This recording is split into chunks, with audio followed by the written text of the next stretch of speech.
Hi everybody, thanks so much for tuning in to tonight's call or listening to the recording. My name is Noreen Macdonald and I'm joined by my beautiful husband Arron Macdonald. So the aim of tonight's call is really how to do FIFO, fly in, fly out work in the healthiest way possible. To give you a bit of background, Arron and myself have been together for, we can't really remember, but we think it's around 16 years. And Arron has been doing FIFO for 20 years, and the whole time we've been together, we've done this type of lifestyle apart from about 3 years where we had a couple of little breaks. So we can really relate to what you're going through. We totally understand that it's a very, very unique way of life, and that it can cause quite a lot of stress on relationships, on your health, all sorts of things. We've probably been through it if you're going through it too. So the aim of tonight really is to try to give you, I guess, the top tips that we found have really helped us to not only survive in this industry, but almost to thrive. And I think any time in life when you're in an unusual situation and there's, it's a different type of life, as you guys all know, I think it's even more important to focus on how to be healthy within these sorts of situations, because FIFO life, unfortunately, can lead to divorce, as you probably have seen. It can cause a lot of unhappy marriage stress. We're kind of all doing it for the financial gain, but we all understand that the sacrifices can be huge, not just physically in terms of health, but mentally, emotionally as well.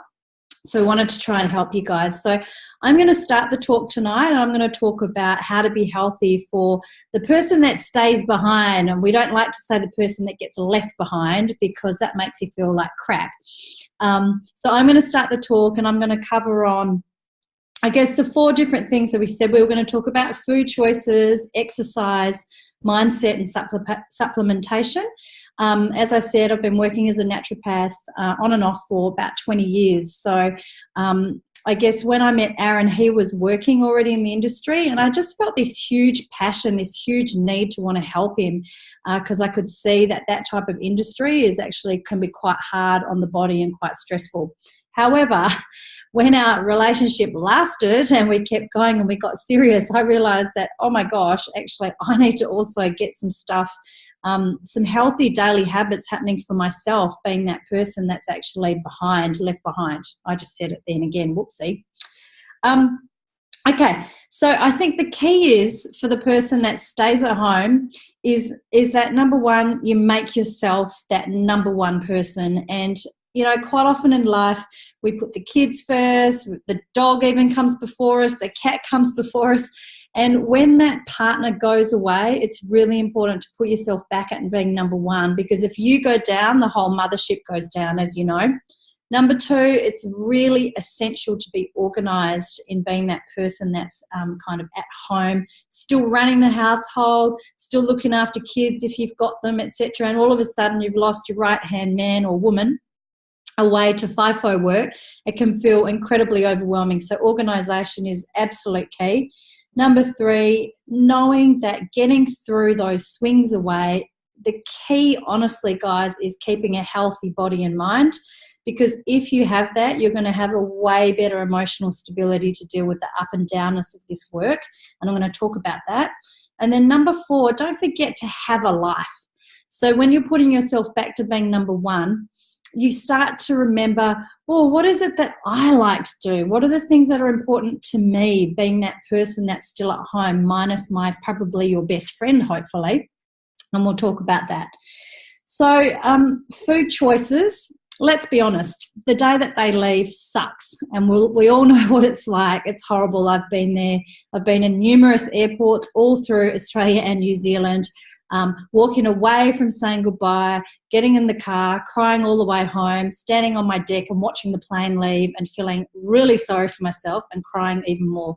It was especially hard after we had our son.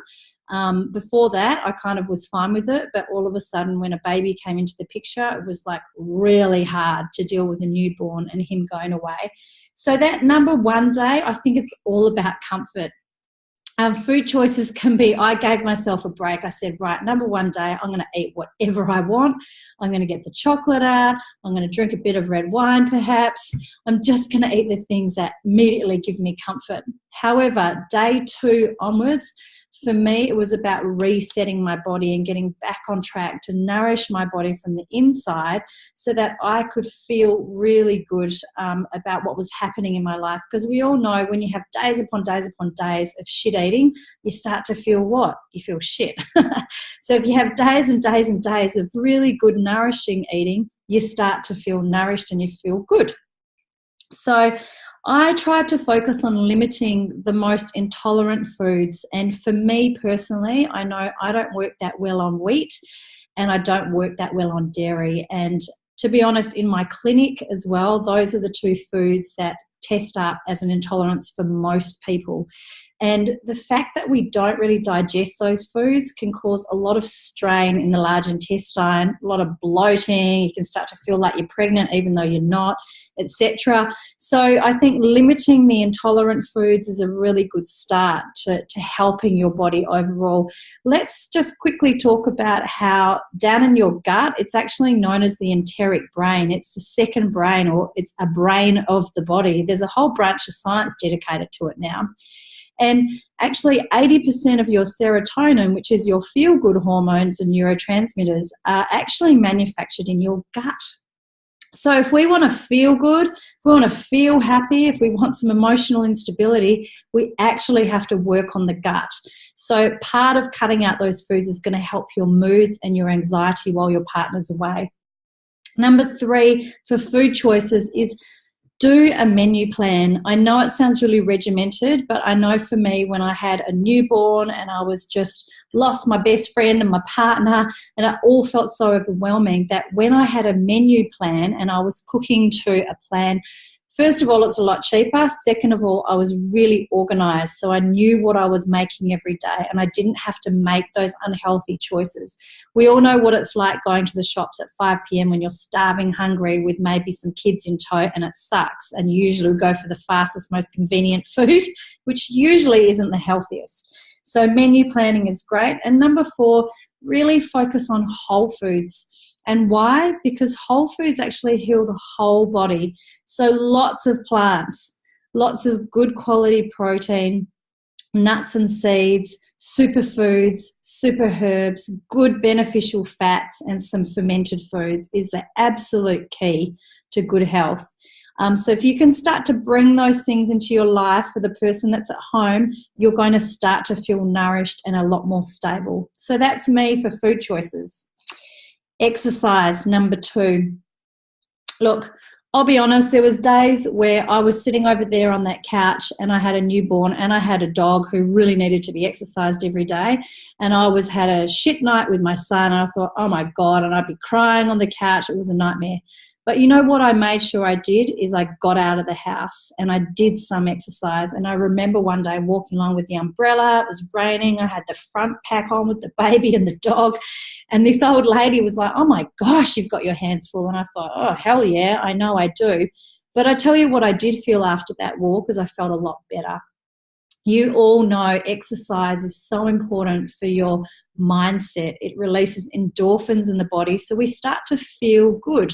And what do we feel when our partner goes away? We feel shit sometimes. So getting out and doing what you love, guys and girls, is really important. Don't do what you think you should be doing. Do what you love to do. So for me, I joined the gym and I didn't really use the gym, and then I felt guilty for not using the gym. And when I realized that one of my highest values is nature and I got outside, I felt so much better. So number 2, exercise is really important to change mindset.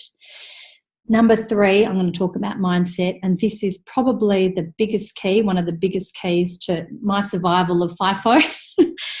I believe that we all have a choice in life, okay? You guys all choose how you feel, your belief systems, and what you're going to believe in. So day number one, when they leave, you're going to have a pity party no matter what. We're going to feel sorry for ourselves. We're going to feel like it's the end of the world sometimes. Poor me, poor me.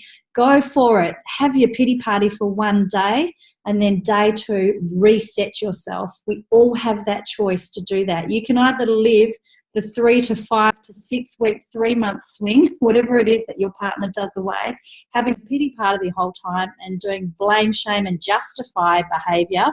I blame them for going away. You know, I make them feel like shit for going away, even though potentially they're earning some really good money for the family. And I'm going to justify while I'm sitting on the couch drinking red wine and eating chocolate all day. You can snap out of it in the moment of a decision to change your mindset, to actually go, actually, what do I need to help this brain to come on board with what I'm doing, what we are doing? And so exercise, yoga, deep breathing, meditation, doing the things that you love. What do you love doing? What picks you up that's healthy for you? Do that on a daily basis. One thing a day can make a huge difference to your mindset. And then discovering again, like I said at the beginning, who are you? What do you love to do when your partner isn't here? And do more of that if you can. Number 4, with mindset, don't dump on them. I know it's really, really hard. And sometimes you have to talk to them about what's going on, but usually they've got a whole heap of stress with their job as well. And so getting some good friends around you, getting your family around you, getting some other ears to listen to you is really important. And remember, why are you doing this type of lifestyle? What is the goal for you guys? Have a vision board up so every day you can see, I know why I'm getting up today. I know why I got up 5 times through the night with the kids on my own, because we have a goal to get to somewhere. And then, guys, I'm going to finish up with supplements. Obviously, when we're doing this sort of work, you know, the fly in, fly out, and the stress levels go up, we need to nourish ourselves, and quite often we'll turn towards supplementation. As you can imagine, as a naturopath, I was taking everything under the sun and giving Arron everything under the sun to take away for his trips away.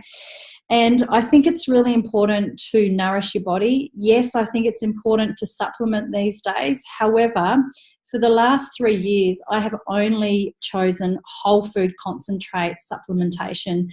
And the reason for that is because nature intends vitamins and minerals to come as a whole package in the form of food. However, we know we don't eat enough fruits and vegetables every single day to have enough nutrition. So what I do is I supplement with a whole food concentrate. It's called Juice Plus. I'll show it to you guys. This is it here. I absolutely love it. I wouldn't be without it. For the last 3 years, it has completely changed my health and been a catalyst for my emotional well-being, my skin, my hair, my nails, my gut, my immunity. The reason I love it is because it's made from 30 varieties of fruits and vegetables. So all I'm doing on a daily basis is flooding my body full of natural nutrition that my body understands. And then it's not that I don't focus on health for the rest of the day, but it's more that if I have a slightly bad day of eating, it's okay. I've got my baseline level of insurance. It's like a health insurance, a nutritional insurance every single day, no matter what you're doing. And the busyness of kids and life can get in the way sometimes. I understand that, which is why I choose to take Juice Plus. So I think it's important to, 1, have some sort of whole food formulation that you're taking every day. Number 2, probiotics or some form of fermented food every day, so you're getting your gut health up to scratch, working with that enteric brain, the feel-good brain. And then other things, I don't prescribe or use isolated vitamins and minerals anymore, I have to be honest. Since Juice Plus came into my life, that is all I take, apart from a probiotic sometimes, and sometimes I'll take a herbal formulation if I'm feeling like I need it, but I haven't really been doing a lot of that either. What can help you on the day they leave is a rescue remedy, which hopefully you're all using, because it can really help the kids as well to adjust to mum or dad going away or being away. And also essential oils like lavender or balance, anything to help you sort of balance out in life. And please make sure you have some me time. You've got to schedule it in while they're away. It might be a massage once a month or once a week or whatever. So that's me. That's my bit done. And I hope that you get a heap of information from what I've said. And I really hope you feel inspired to look after yourself, being the partner that's at home. So I'm going to hand it over to Arron, and he's going to talk about all of these things from the viewpoint of the person that goes away. Yeah, hi guys. Thanks for joining us or getting the listening recording sent to you. Okay, basically what I want to go over is probably the key things that I'll look at. Well, what we did was communication, I think, is the most important thing that's going to make this doable and achievable for a long period of time or short period of time, whatever your goals are. But you really need an open form of communication between yourself and your partner and family at home. You need some sort of ground rules on how you do that and how it's conducted.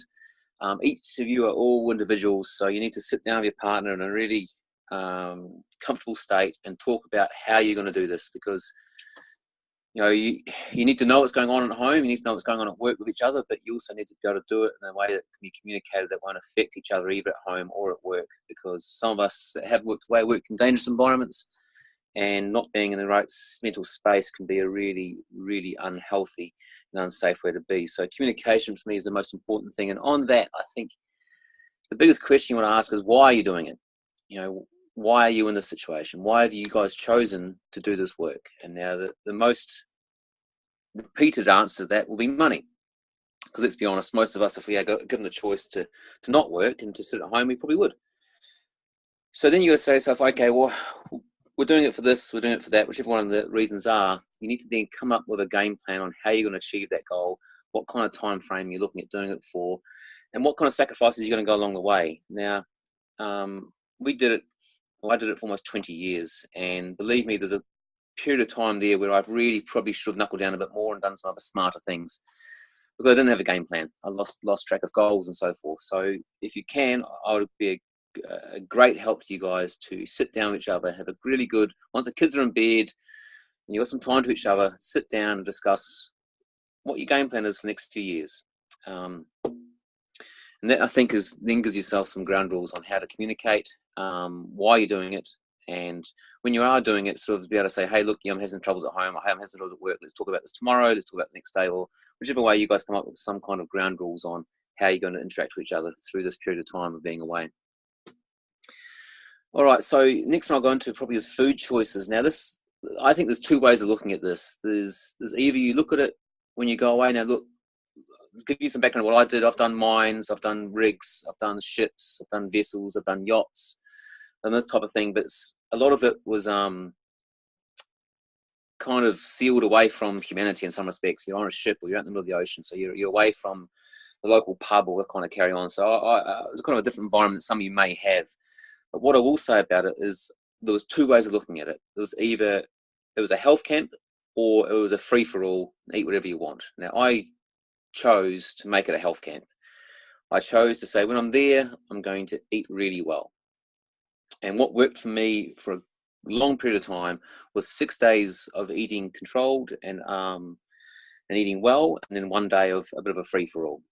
Even on that free-for-all, I still stayed within some boundaries, but it gave me that ability to maintain this over the weeks and weeks that I was away. In that controlled environment, I did no wheat, no dairy, and a few other little bits and pieces which we can go into another day. But one thing I did look at was serving size. Now, most people, they say when they first start working away in certain parts of it, they reckon they put on the first year, they put on almost 10 kilos. Now, that is actually a really, really bad thing to look at for your health. 10 kilos of extra weight is enormous on every part of your body. So serving size is a massive thing to look at. And the thing is, most use, I'm assuming, most use the food's provided. Therefore, it's free. Therefore, we tend to overeat or overexert ourselves into it. I would come back to what you need. You can always go back and get some more. That's what I looked at. And I really made sure I had a larger amount of fruit and vegetables on my plate than I did have of meats, which some of you was a crazy sensation, and for me it was for a long time too. But now I'm totally on board with that way of eating, and I know that I run healthier, better because of it. For that, I was the same as Noreen. Travel days, or the day I went to work, was a free day. So I ate whatever I did. I was in an airport, I was at Qantas Club or Cora House or wherever I was, I would eat whatever I wanted. I would eat anything I wanted, and therefore I was kind of, getting some kind of instant feedback on enjoyment that day. But once I got to work, I switched into that 6 days on, 1 day off routine. With exercise, look, I do yoga, and I've done yoga for a long time, now on 20 years. I really, really enjoy it, but it's not for everyone. But what I do think you need is a morning routine, some form of stretching, some form of wake up that can help you get out of the bed and get you moving for the day. Some companies now do it as part of their warm-up before you start work and so forth. I maintain that it's up to your own self. I like doing the gym in the morning, but not always could I do it. And some people don't like doing it, but you need a morning routine, even if it's 10 press-ups and 10 sit-ups and a few walks around on the outside. If you work inside, go outside. If you work outside, go inside. What makes you feel good? But have some me time before you start that day where you're doing something that's beneficial for yourself physically and mentally. Outside of that, I used to do cardios and weights alternating. And again, I ran the same routine of 6 days on, 1 day off. And that 1 day off was the same day I had off, was the same day I had off food, which was always good to do because then you can kind of pig out and watch a movie and feel good.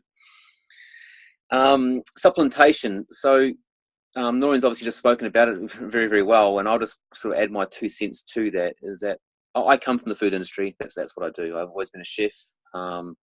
I know how it works. I know exactly the ins and outs, and I can go on to that for hours and hours and days if anyone really wanted to get bored to tears.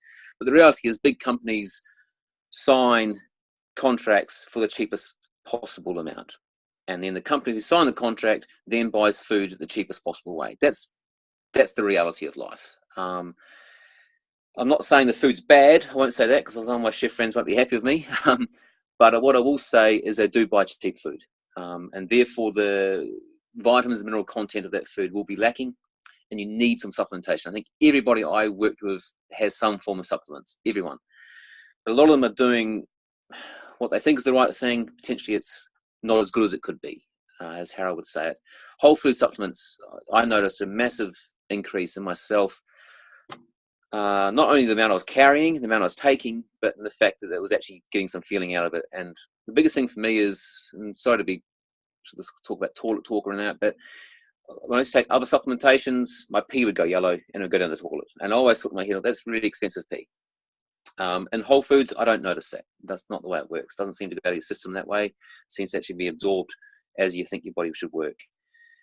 On the mindset, now, I looked at my time away is basically, look, I was leaving my family and I was going there to earn some money to better us. And therefore, that time was already spent and it was already paid for by the company. But what I thought about it was I wanted to come home in a better state than I left. I wanted to improve. I wanted to get better. I don't want to go out in the middle of a mine site or the middle of a ship or the middle of the ocean and sit there and you get money, but you're going to get the money anyway. I wanted to get more out of it. I wanted to make something out of this. So I looked at it as a time to improve. I really think, you can sit there and watch TV anywhere in the world and yeah, you'll get some kind of mind-numbing enjoyment out of it, but you will not really grow unless you're watching some decent shows, which most times you can't find on these TVs and these kind of places. So I always try to find good books that I would read that I wanted to learn about. That's because the way I work. And I dragged a guitar around for me for 10 years offshore, much to the disappointment of people that ran helicopters and so forth. I didn't learn my guitar very well, but when I did play it and I did enjoy it. And it was something I always said I wanted to do if I worked away. So if you're finding something out there for yourself that you think, I wish I'd done that, do it.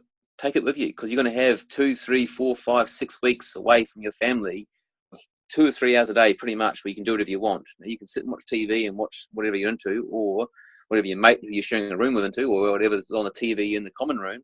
Or you could be somewhere enjoying yourself, bettering yourself. When you get home, you can play a tune to your child or to your son or to your wife or something and say, hey, look what I learned the last few weeks away.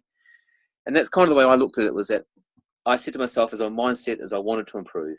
I wanted to get better. I didn't want to waste my life, because I felt in some respects doing what I was doing was already taking enough. So you had to give some kind of give back. But that takes a personal drive.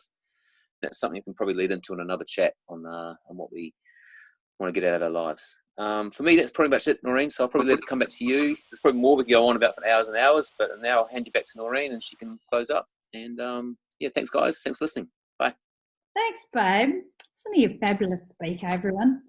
I will say one thing. The thing about Arron is that I always respected is that so many people do FIFO on their swing away in a really unhealthy fashion, all the things that he said. Now, we both do yoga. I'm a yoga teacher as well. And we enjoy doing yoga together at home in the mornings when he was home. And when he's away, Arron has done yoga on heli decks, squished into tiny little rooms. He's actually transmitting on this talk from our house bus out in the Marlborough Sounds. And we've done yoga in the house bus in the little aisle. So, it is important to have that thing, work out what is that thing that helps you to reset your mind and reset your body in a healthy way, and just start with that. So we really hope that you have got some really awesome tips to help you on your FIFO journey. We wish you the very best because we know what it's like. We are very happy because we are now out of that game. We would absolutely love to share with you guys how we have gotten out of that game, because now, because of some choices in our life and some business decisions, we now create multiple streams of income. It's not covering what Arron earned, but we've had a lifestyle change and we've now decided what's important in life is family first. We would love to share that with you. So if you want to know more information about that, we have a separate video on that. And if you'd like it, please just message me and I'll flick that video to you. If you wanted to know more about the Juice Plus concentrate that both Arron and I take, please just message us. We would love to have you as a customer. We look after our customers. You would go into a special closed Facebook group where we add a lot of value in there, and you'd get to work with me one-on-one as a naturopath. So thank you so much for listening, and we hope that we've been able to give you some sort of help in your FIFO life. Thanks, guys. Bye. Oh, one more thing. We also have a Facebook page called The Choice Lifestyle. So we would love you to hop on that and like us and follow us, and we'll see you again real soon. Bye.